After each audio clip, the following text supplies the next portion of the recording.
আসসালামু আলাইকুম। আজকে আপনাদের সাথে একটা দাওয়াতের ব্লগ শেয়ার করব, যেটা আমার বাসাতেই ছিল। তো চলুন ভিডিওটি শুরু করা যাক।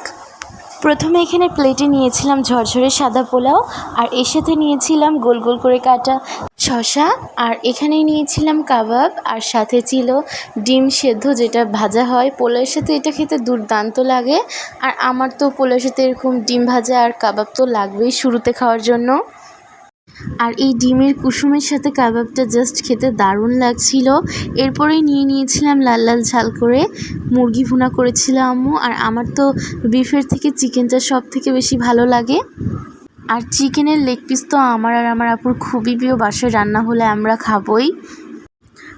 এরপরেই এই ডিমের কুসুম দিয়েও মাংসটা খেয়ে দেখছিলাম, দারুণ লাগছিল পোলাওয়ের সাথে। আর আজকের মাংসটা কিন্তু অনেক টেস্টি হয়েছিল। এরপরেই ছিল আলু দিয়ে গরুর মাংস ভুনা। আমার যেহেতু গরুর মাংস থেকে মুরগিটা বেশি ভালো লাগে, সেই জন্য মাংস অল্প করেই নিয়েছিলাম। আর গরুর মাংসের এরকম নরম আর সলিড পিসই আমার সব থেকে বেশি ভালো লাগে।